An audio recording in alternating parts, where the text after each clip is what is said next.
In this video, we're going to show you how to save an Excel spreadsheet in the PDF format so you can forward it to people and share it with people who may not have Microsoft Excel.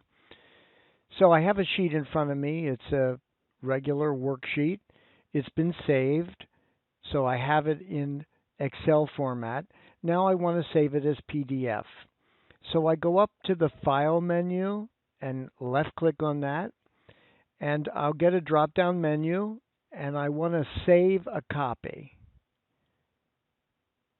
So I'm going to click Save a Copy, and you'll see that it asks me where do I want to save it. It shows recent places. I could put it in the same folder I was in. Like up here, you'll see I'm in OneDrive, Keystone Computer Concepts, MS Excel. If I wanted to save it there, that's fine. But if I didn't want to save it at some place I've recently used, I would simply go down here to Browse and click Browse. And once I do that, now it'll bring up a window and I can go anywhere on my computer that I want to go and put it anywhere. All right, so I'm going to let it go where it was, the OneDrive, Keystone Computer Concepts, MS Excel. But what we want to look at is here it says Excel Workbook.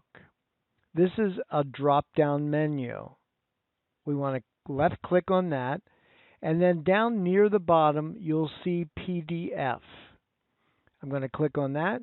So now it's going to save with the exact same name that I had saved the Excel spreadsheet, but I could change that name if I wanted to. But in this case, I'm going to leave it the same. Now I'm going to click Save, and it will now save it as a PDF. And generally, it will then open Adobe and show you the PDF that it created. And this would be the file then that you'd share with people who did not have Microsoft Excel but could open a PDF.